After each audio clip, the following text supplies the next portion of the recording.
Hello and welcome into the newest edition of the Second City Hockey Ice Cold podcast. And today we are doing a Stanley Cup final special, if you will. We're going to focus on the Pittsburgh Penguins today. Joined as always by my co-host Robert Ziglinski. Robert, how are you doing today? Doing very well, Adam. You're so polite as always, man. I do my best. You know, we got to be professional here. And joining us to talk a little bit of Penguins from SB Nation's Penguins blog Pennsburg is Mike Darnay. Mike, how are you doing? I am wonderful. How are you guys? Pretty Fantastic.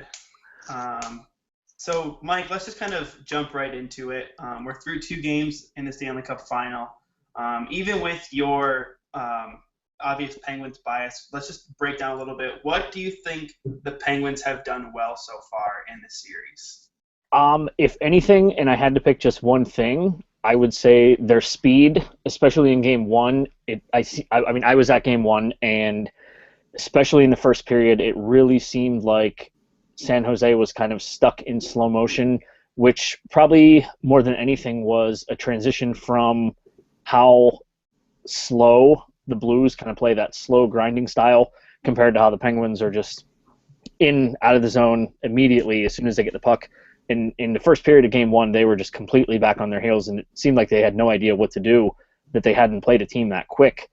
And Pittsburgh's kind of had the same issue when they got into the Tampa Bay series, coming from a team like Washington who plays that slow cycle.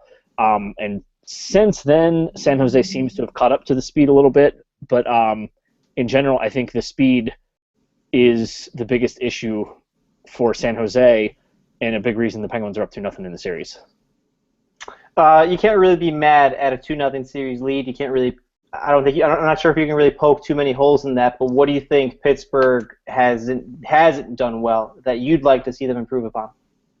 The power play has been pretty much garbage. I'm not a very negative person, but if I had to pick something bad, they have not been very good. Last night in Game 2, there was one power play where they looked really good, but other than that, maybe it's what the Sharks are doing on the penalty kill. I haven't really looked at it much, but the Penguins' method of bringing a guy up the middle of the ice with the puck and doing a drop pass to another layer coming in, it just has not worked. It's been pretty ugly.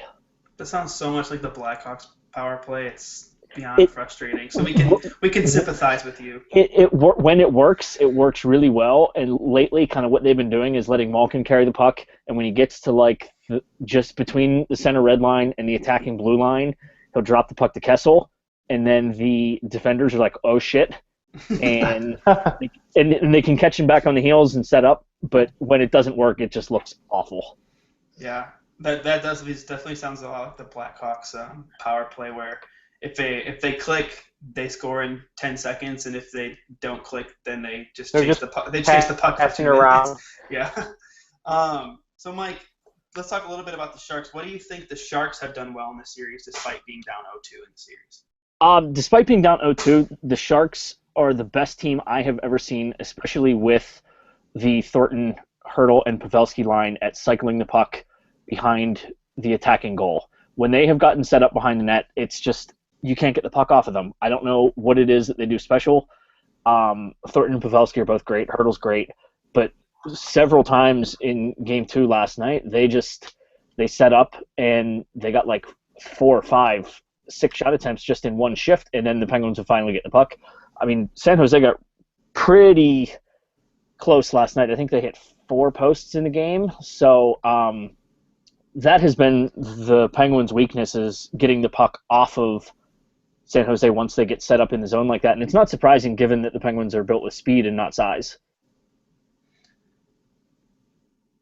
What do you think? Well, obviously, since they're down 0-2, they'll have more than Pittsburgh. What have the Sharks done poorly since we're bouncing off both these aspects? If we had to focus on what San Jose is doing poorly, I would say mainly turning the puck over in the neutral zone. It seems like the Penguins are trying to focus on getting those turnovers to come from the Sharks' bottom lines and bottom pairing.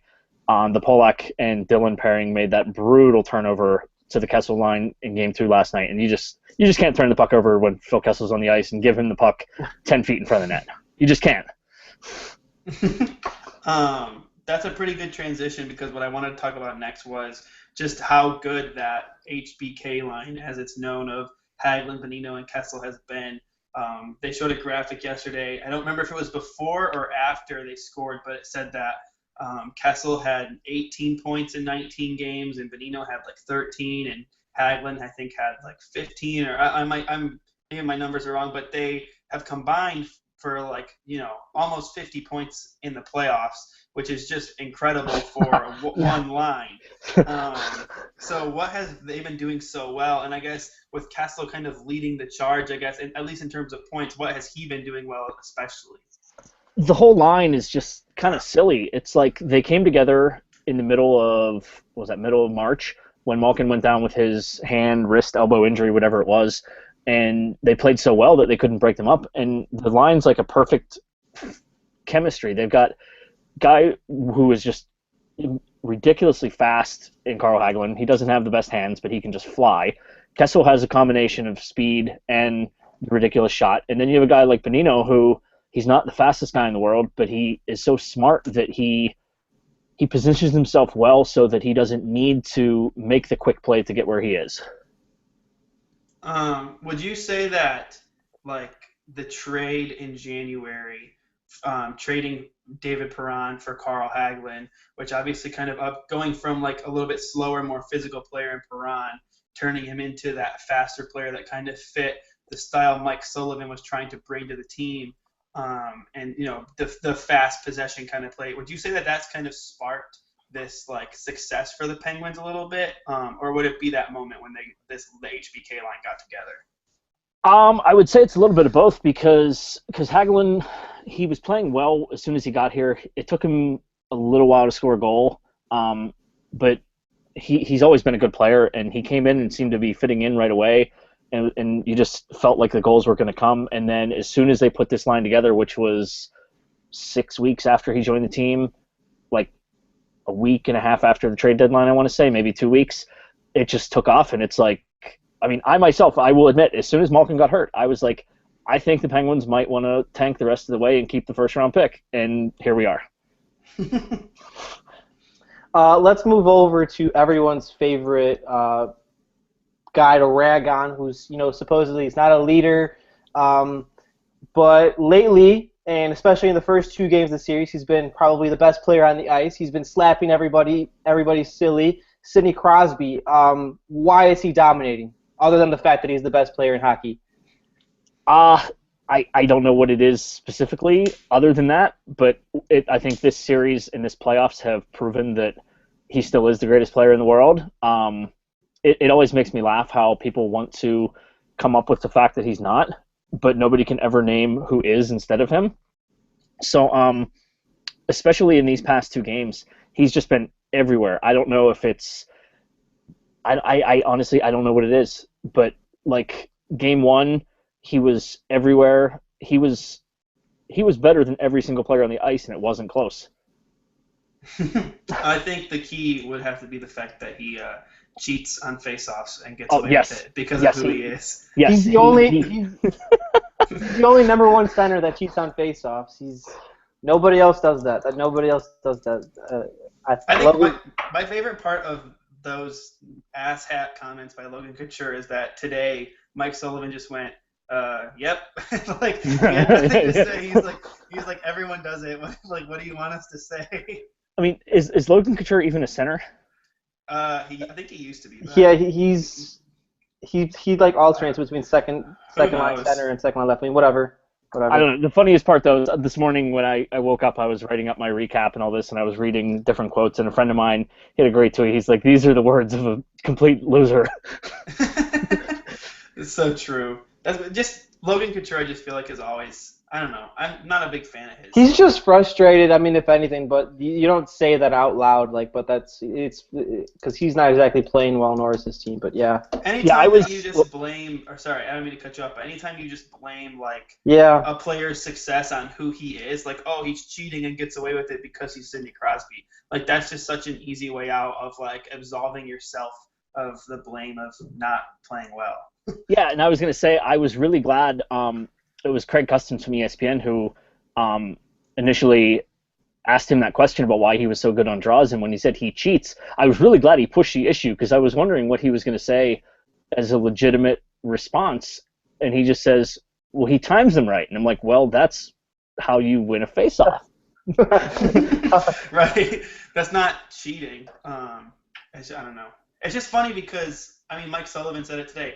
Like, he's not doing anything that no one else does just because he maybe doesn't get kicked out of a face-off, like, as much as other people.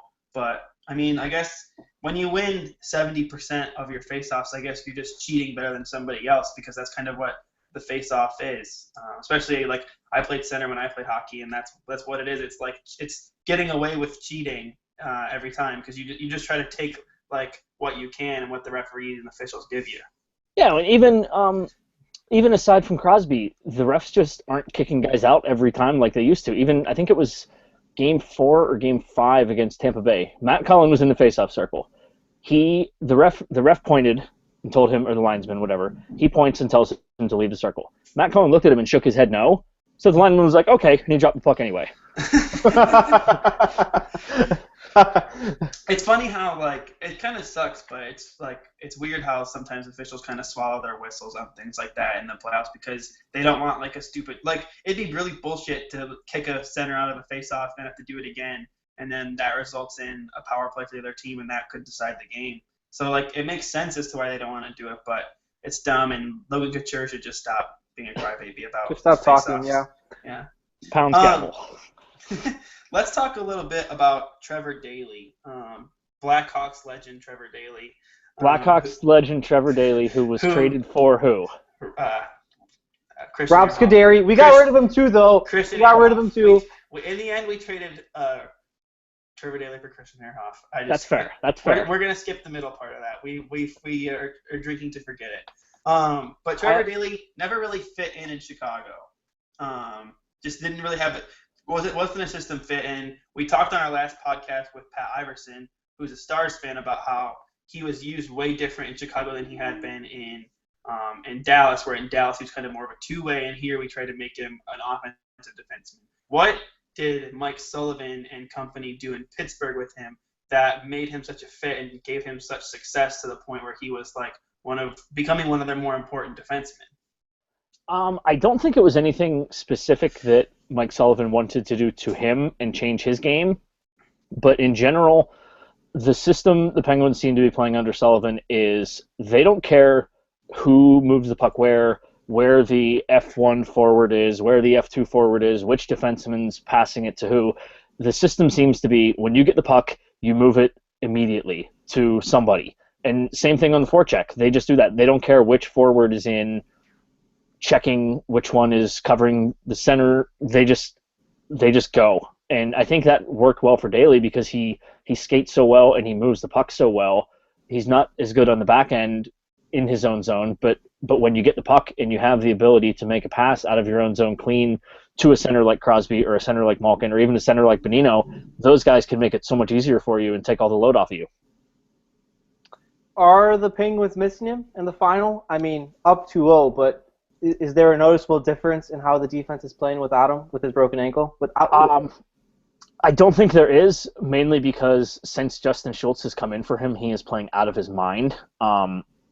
When he played in the regular season after the trade deadline, Schultz that is, he was okay. He had some good games, some bad games. But since he's come in the playoffs, since Daley went out with a broken ankle, he's just been all over the place. Like he's mainly just seems to be using his skating ability to be able to cover all of the ice and letting his skill do the work. And that's kind of the thing the Penguins have done under Sullivan all year is he seems to be like, okay, here's what you need to do. This worked for us as a team, and I'm going to let you do that and get the hell out of the way. That's good coaching. Yeah, pretty good way to coach is just get out of your players' way. Let your players do what they know best. So we talked a little bit about what the Penguins haven't been doing as well. You mentioned the power play. Is there like any one thing that you as a fan and sort of like a critic of the team would like to see them do better, that you think if they can do this one thing well, they'll definitely win the Stanley Cup? Other than the power play, it's tough to come up with anything when you're up 2-0. They've been finishing their chances. Martin Jones is a really good goalie, so it's going to be. I mean, they scored 3 goals in game 1 and 2 goals last night. So I think that's the type of scores we're going to see in this series. I don't think you're going to see any big numbers unless you see a blowout game. And with as close as these two teams have played, I don't see a blowout coming either way. So I think they just need to keep doing more of the same. If they keep getting the power plays and they capitalize on 1-2 of them, that could be enough to win you a game. And when you're up 2-0, you afford yourself the luxury of losing a couple bounces here and there, where when you're down 2-0, you have really not much room for error. What's it going to take for the Sharks to tie the series? I think they need to just do more of the same. I was watching NHL Network this morning, and it was a replay from after the game last night, and it was Mike Rupp and Kevin Weeks, who were doing a really good job with their analysis. Mike Rupp said, if you're Peter DeBoer, I know you might want to start changing your matchups with your forwards when you go back to San Jose with the last change and try to get somebody against the HBK line because they've been playing so well. But he said, think of it this way. If you take, say you take the Marleau line and match them against HBK and take them off Malkin, Malkin's won the Conn Smythe Trophy. He's one of the best players in the world. He will beat you. If you take your thumb off them for 1 second, he or Crosby will beat you. He says, if you get beat by the HBK line, at the end of the day, you got beat by a better third line and essentially a deeper team. So you want to force the Penguins to beat you, don't beat yourself, I guess is what he was trying to say. So the Sharks' power play was obviously one of the most lethal that we've seen, and the Penguins have, I'd say, done a pretty good job of just kind of avoiding the penalty box and that's the best way you can shut down a power play, is to not give them opportunities. How have the Penguins, from someone who hasn't watched them a lot, have they been a more disciplined team in terms of not taking the penalties, or have they maybe sort of said, okay, we got to be careful to stay on the straight and narrow here, where we don't want to give these guys a man advantage? It might be a little bit of the second there with not wanting to give them an advantage, but I think the biggest issue is they play the Sharks twice a year, and there's no nonsense, no bullshit, no rivalries, no personal grudges, none of the nonsense you see when we play the Flyers, the Capitals, the Rangers. When you play those guys, you know you're going to get the post-whistle stuff, and that's where the penalties come in. And when all of a sudden, like in the Tampa Bay series, Chris Letang went at it with Brian Boyle, and all of a sudden he got 2 penalties, Lightning got 1, and you're shorthanded. So those are the things you really need to avoid, which I think not only the Penguins have done, but San Jose has done too. Both games so far, there hasn't been any nonsense, and it's been what I would think would be really good to watch for a fan who has no horse in the race and just wants to watch good hockey. I didn't really think that it was completely necessary to mention this, but I don't think you necessarily care about the TV ratings, do you? Not particularly. They were really good in Pittsburgh. I know that. Okay, that's all that matters. If the Penguins fans are enjoying it, yeah, but I just it's that time of year where you have to compare the Stanley Cup Final to American Ninja Warrior, and I mean, it's not good, but I compared it today. I was guilty. Okay, that was you? Oh, yeah, I saw that from you. Yeah, okay. Yeah. Like you said, though, it's a very aesthetically pleasing series. A lot of fast-paced hockey. I mean, if a casual fan wants to tune in, they'll enjoy it. But yeah, it doesn't really matter if the primary markets involved are watching. At least in my mind. Yeah. I mean, I wonder how much of it comes from the fact that it's kind of 2 smaller markets in terms of Pittsburgh. Obviously, the Penguins are a well-known team, lots of history. But still not necessarily the biggest market. And with the Pirates, I feel like they might be kind of baseball is just a more popular sport, might be kind of a focus in that town. And then with San Jose, the Bay Area has the Warriors. That's where a lot of the focus is going to be. And then American Ninja Warrior is just kind of fun to watch anyway. Yeah, it's I like to think of it as the Penguins are a big market in a small market. They'll be a good draw in Pittsburgh, but not necessarily compared to nationally. And when you're the NHL, there's no New York, no Boston, no Chicago, no LA. Of course, ratings are going to be down. I mean, Game 1, you can't expect Penguins Sharks Game 1 to do well against Game 7 of the Warriors series at home against the Thunder. It's just you have to tether your expectations when you see that going head to head. And not to mention for the ratings for last night, a lot of people don't have NBC Sports because it's in their higher tier package on the cable network, and that also doesn't include this people who are streaming. So yeah, I've always found it interesting that the NHL sort of like agrees to let the Stanley Cup final be kind of relegated to, to the secondary sports market for NBC, where they put it on NBC Sports, where most people probably don't have that, whereas basically anyone with a TV can watch NBC. yeah, even now with what was a couple years ago when they converted all the TV to digital, people who don't even pay for cable have NBC. Mm-hmm. But it is one interesting thing though is Sean Gentile from the Sporting News wrote a thing about the ratings today that the NHL is basically the NHL and NBC are already kind of in damage control with the ratings and are framing the series as better ratings than the last time there was a final with no original 6 teams in it. Like they're reaching so far below to make the ratings look good, even though they're not. Better ratings than the last time there was no original 6. That's funny. Does it reflect on, because we've talked about this before with previous guests, does it reflect on the NHL's overall bad marketing or lack of quality marketing to the more casual fans to draw more people in? Maybe a little bit. I had a conversation with a friend of mine a while back. It was the night that Milbury went on NBC and said, if you're going to slash a guy, make sure you break a bone. If you're going to check a guy from behind, make sure you give him a little concussion. I was talking with him, and I said, can you imagine if you have a fan who's watching the Warriors game? It goes to halftime. They change the TV to NBC Sports, and they hear this guy say that. They're going to say, what the hell is wrong with these people?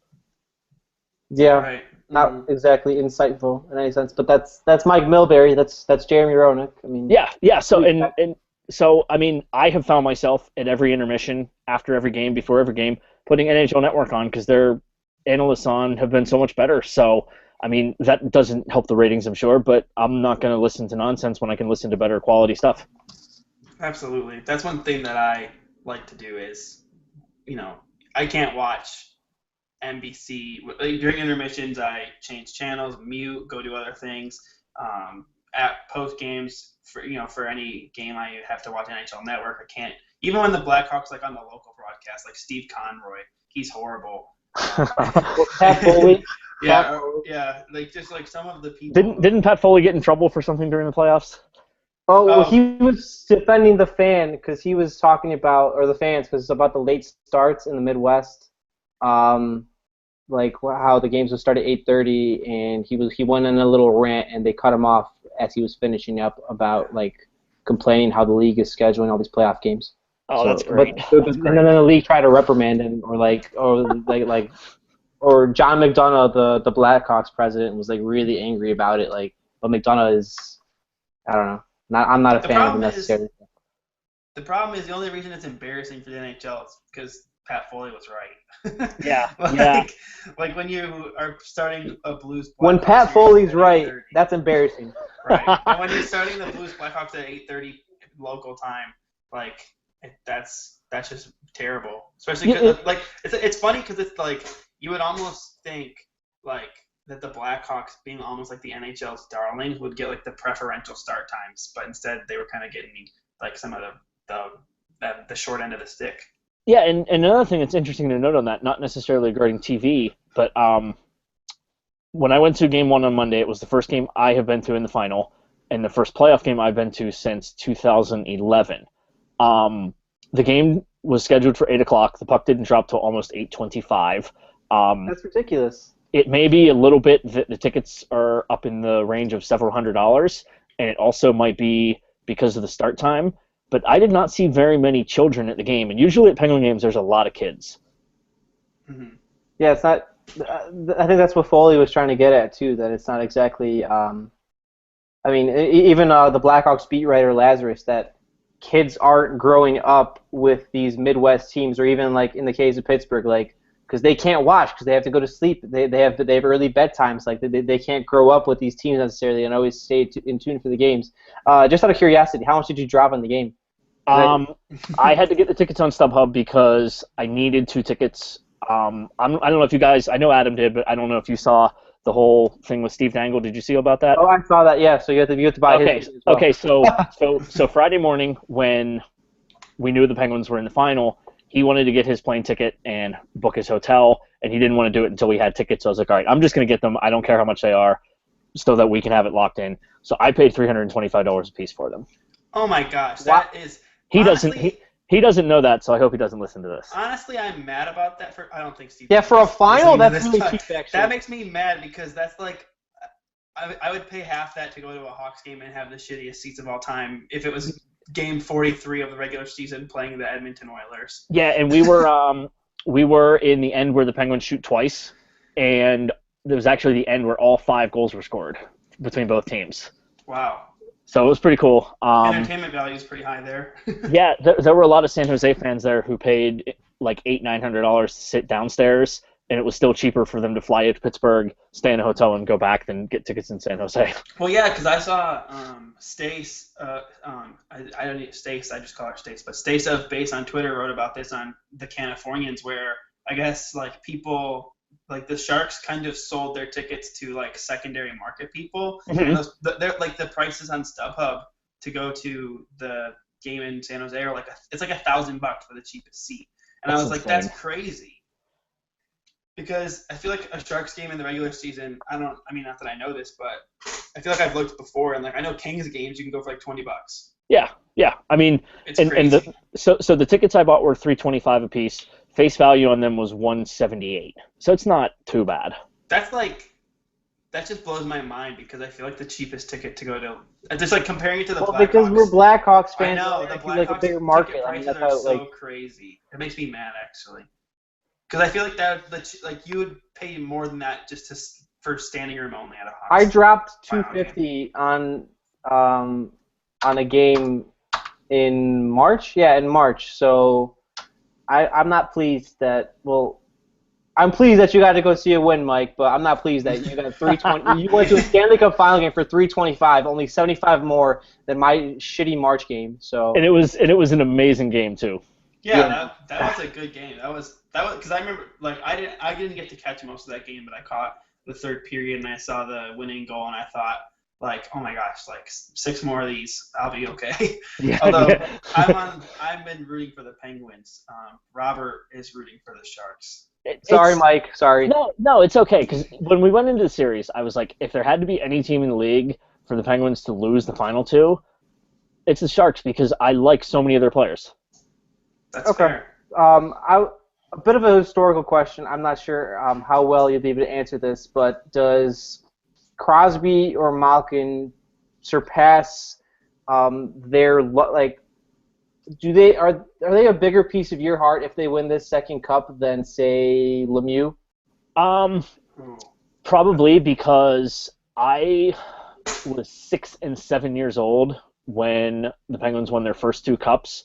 So the years that I was growing up as someone who knew more about hockey, Lemieux was already kind of not declining because he never really declined, but he was going through his problems with his back and his lymphoma and all that stuff, and the whole team being sold and then him buying the team. It was like rocky memories compared to.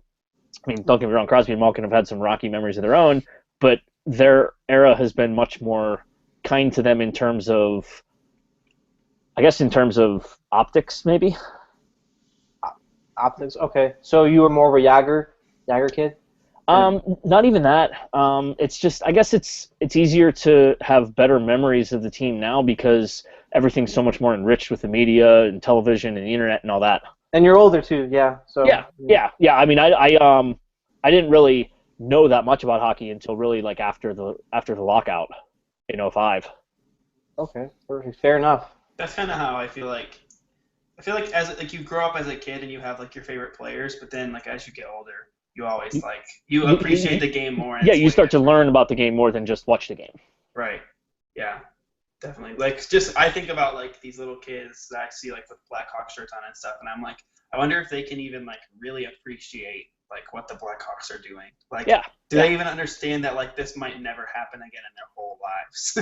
Yeah, like even I made the comparison on Sunday when Media Day was going on. I'm like, I don't remember a single quote anything from the media day in 2009 because, like, the internet was not what it is now. Right, definitely. That's good and bad. That's good and bad. Let's be honest. Speaking of 2009, if the Penguins do end up winning the Stanley Cup, is this one more special or is 2009 more special? I think this one is mainly just because, like, all of these parts came together at the last minute. Like, I was looking at a thing today. Actually, I can bring it up here. While I bring it up, it was like I have a list of all the Penguins who've scored goals so far in the playoffs this year. Half of these guys weren't on the team a year ago. It's like Hagelin, Bonino, Kessel, even the young guys like Rust and Kuhnhackl and Sheary. It's like they give these young kids a chance, they make trades for these guys, and everything is just coming up aces. Perfect. I mean, Adam. I'm just, yeah, I don't know. I think it's cool. Like, I think about like how, like, for the Blackhawks, I compare it to the Blackhawks and like the 2010 thing where like that 2009 was kind of supposed to be the Penguins 2010 for the Blackhawks, and then just like as a Penguins fan, I can just only imagine how like seeing like how it didn't work out and how basically they overpaid a bunch of veterans to stick around like Rob Scuderi was frustrating because it kind of ended up being the downfall of the team these past couple of years. I mean, since the lockout, they have the second most. I think if they win the Stanley Cup, they'll be a 1 win behind the Hawks, right? For most Correct. wins. I believe the Blackhawks have 76, and the Penguins are at 73 right now. Yeah, so like they have all those playoff wins, but only one cup to show for it since the lockout. Like I can just only think of that as being extremely frustrating as a fan. So like I can understand where you look at this as like, okay, this is like 2009 was awesome, but 2016, like if they win this one, this will be way better. Yeah, it's like almost like redemption for all the failures, and like you figure in 2010 they blew a 3-2 lead against Montreal and lost Game 7 at home. In 2012 didn't happen. I can't remember what happened that year. We're not going to talk about it. 2013 they get swept in the Eastern Conference Final. 2014 they blow a 3-1 lead against the Rangers and lose a Game 7 at home. And then in 2014, I just said 2014. 2015, they play the Rangers again, and because of salary cap issues and Christian Ehrhoff getting hurt at the worst possible time, they play a playoff series with 5 defensemen, one of whom is not Chris Letang. It's like, how do these things keep happening? Yeah. It's funny what increased depth and talent will actually do when you put that around your stars. It's crazy. It's crazy. It works out. Like Matt Cullen, $800,000 UFA signing. He signs in like August. He scores 16 goals and 32 points this year. How does that happen? 39 years old. Or I think my personal favorite is just turning Brandon Sutter into Nick Bonino. Like Jim Rutherford is just like a... Hey, and the Canucks want to build around Brandon Sutter. If he was healthy, they would have made the playoffs, guys. Let's not rag on him too much. And then also getting Phil Kessel basically for scraps. I mean, Kasperi Kapanen will be a good player. For Kapanen, a couple lottery tickets. Seriously, like it's it's 7 years of Phil Kessel at a reduced rate from what his actual contract was supposed to be, like $6.8 million. It just makes me mad. I just think about it, and I wish that instead of trading for Phil Kessel, he would have traded for Patrick Sharp and given us that return. Does Steve Simmons redact his hot dog take on Kessel if the Penguins win the Cup? I doubt it. And when Steve and I were spending the day in Pittsburgh on Monday, we kept talking about it and how it's almost impressive how Steve just keeps doubling down. He doesn't go back on anything he says. Despite being completely proven wrong. Yes. I remember reading the pension plan puppets thing where like they figured out where Phil Kessel lived because it was listed in the white pages. Like he was like his address was like in the white pages, and then it's like this is where like it would have been a 25-minute walk to get there, and then in the wrong direction. Why would he walk the wrong direction? And it was just Steve Simmons. All right, before we get into your predictions and wrap it up, I have a feeling how you're going to answer this. But would the Penguins winning this cup or the Pirates winning a World Series after what is it? Like after like a 45-year drought, what would mean more to you? What do you want more? Okay. Well, I guess we should first discuss the fact that I cannot stand the Pirates. Okay, never mind. There you go. Adam had a feeling that you would answer like that, so never mind. Never mind. Wait, why do you not like trash them? Pirates? Yeah, trash them, please. Okay, I will elaborate. For years and years, when the Pirates were pure garbage, Pirates fans in Pittsburgh would be like, "Oh, look at me! I'm a good fan because I support the team that hasn't won in 17 years." I'm like, "No, that doesn't make you a good fan. It just makes you an idiot." So they were Cubs fans, basically. I guess essentially. So they're like, well, we haven't had a winning season in 18 years, but I still have season tickets. I'm like, that makes me a great fan. That makes me a better fan than of a team that wins. I'm like, it doesn't work that way. Yeah. So do you have a baseball team? Go Jake Arrieta, go Kyle Schwarber in that wild card game. Oh, I forgot Adam's a White Sox fan. Hey, it's okay. I'm not either, so. It's okay. Do you have a baseball team, Mike, or no? Not particularly, no. I really like baseball, especially when it gets into like September and fall weather. But I don't particularly have a specific team. Well, I recommend the White Sox. I like watching good players. Like he likes good teams and good players. Adam, the White Sox don't count. The White Sox are a good team. They're only like a game out of first place. They have a good pitcher. That's about it. They had one bad. Oh my gosh, they had one bad losing streak. Everyone jumps off the band. They have the best pitcher in the American League, at least. I'm not going to argue about Clayton Kershaw. And Jake Arrieta is really good too, but Chris Sale's the best in the American League. Thanks. Okay. Anyway, moving on. Back to hockey. Mike, I have been a huge supporter of the Penguins basically since the season started. Adam Yost. Yeah, Robert calls me Adam Yost because Travis Yost was a big proponent of the Ducks. Admittedly, you can trust the Penguins more than the Ducks. Right, and so I still make fun of Adam. Because I'm on the Penguins bandwagon of sorts, he's calling me Adam Yost. But anyway, I picked the Penguins to win the Stanley Cup at the beginning of the year. I picked them to win at the start of the playoffs. I even picked them to beat my Blackhawks at the start of the year. Okay, and then I picked them to beat the Kings at the start of the playoffs. But we'll move on from there. And so I picked them at the start of the series too. I said I think the Penguins in 6. What is your now we're at 2-0, and I feel confident about in 6. What's your prediction moving forward for this series?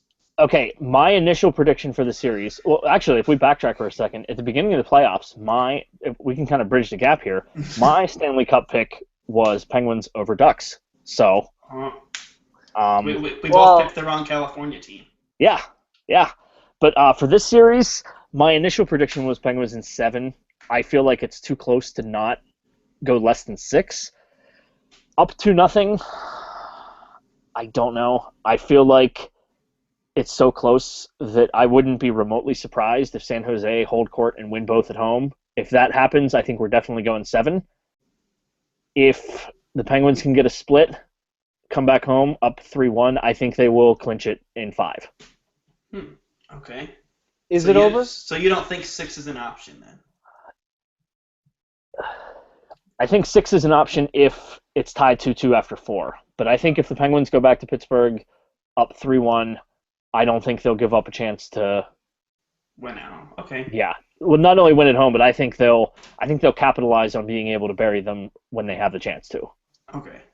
Robert, let's just get your opinion here. Robert, what do you think? Well, I originally picked Sharks in 6, but I don't see them winning 4 straight, so I am not going to waver. I'm going to go Sharks in 7. Okay. Like I said, I wouldn't be surprised. Close. I would not be. It's so close that if San Jose won both games at home and we're tied 2-2 and then play best of 3, I would not be remotely surprised. I mean, yeah, both. I think one thing is if you look at it, and I think this is sort of true about even last year. We're getting way better Stanley Cup Finals now as the years have gone on. Like last year, Hawks and Bolts was a really good final, and this year, this is even though it's 2-0, the games have been tight, the games have been close. I mean, both games 1-goal games. One of them goes to overtime. So it's been a good series. It's not like either team has really sucked. The Penguins have just kind of gotten the bounces. So if the Sharks get a bounce, they take it. Mike, if the Penguins win, who's your Conn Smythe pick? Right now, I think it's Matt Murray. I think if the Penguins win the series and Crosby scores a couple goals or Kessel scores a couple goals, it'll go in that direction. But otherwise, if we keep getting goals from guys like Brian Rust, Connor Sheary, guys like that, I think it will be Matt Murray. I mean, I feel like it's too hard of a storyline to pass up. You have a rookie who's tying the record for 15 playoff wins in a playoff year. Yeah. I mean, the only game he didn't win for the Penguins was the first game of the Rangers series. Mm-hmm. Just as a short follow. Oh, sorry. Go ahead. Oh, no, go ahead. I was just thinking out loud. Just as a short follow-up before I ask you a question you won't want to answer, is how Murray's played in the playoffs in the last 2 months of the regular season. Does that spell the end of Marc-Andre Fleury? I think eventually it does. I think the way out for the Penguins is going to be a trade to a team that needs a goalie before the expansion draft, because it looks like players with no movement clauses are going to be required to be protected, which would force the Penguins to protect Fleury and leave Murray unexposed, or leave Murray exposed rather, which they're absolutely not going to do that. So they would have to find a suitor for him before then. So I think it's inevitable at some point. I don't think it's urgent for them to do it. I think they could go next year like a 50-50 tandem and then make a move before the expansion draft before the 17-18 season, if there's going to be one. Sounds like there's going to be a Vegas team too. Yeah, seems like it. Maybe is Quebec City the other one that might get one? The Whalers. I want the Whalers back. Someone give me the Whalers back. Yeah, from what I was reading today, the NHL wants Quebec badly. There are concerns about it though because of the Canadian economy and the Canadian dollar. Okay, I know you don't really want to entertain this idea at all, but if the Sharks win the Cup, who wins the Conn Smythe? Joe Pavelski. Absolutely. I'd have to agree. Agree. He's their best player. Good American boy. Good American boy. Captain America. Okay, well, Mike, thanks for coming on with us. Oh, thanks for having me anytime. Really appreciate it, Mike. We appreciate your Penguins wisdom, and we hope that you, I hope that you're happy after the next couple weeks. I sure do too. I sure do too. Even if I pick the Sharks, I hope you get some kind of happiness. Yeah, I mean, plus even if they lose, it's been a good year, It's been a good year, and there's hope for the future. It's not like losing to the Sharks would be dishonorable because they're a great team. It would really be tough losing after being up 2-0, but sometimes it's how it is. I mean, The Penguins won in 2009 after losing the first two, so. Yeah. Okay, so in that note, this has been the Second City Hockey Ice Cold podcast. I'm Adam Hess. Follow me on Twitter @_Adam Hess. For my co-host Robert Zaglinski, follow him on Twitter @RobertZEGLinski. And for Mike Darnay of Pennsburg, follow his work at Pennsburg.com. He does awesome goal breakdowns, usually of big plays, such as last night's Connor Sheary's winning goal. He broke that down. So those are very interesting and very fun to look at. So take a look at those and follow him on Twitter @Mike Darnay, and follow Pennsburg on Twitter @Pennsburg, which is like Pens and then the end of Pittsburgh. Don't forget the H. Yeah, the H. Okay. So for that, Mike, thanks again for coming on, and have a good night. Thanks, Mike. All right, thanks, guys. Thanks, everyone, for listening, and this has been the Second City Hockey Ice Cold podcast. Stay classy, everybody.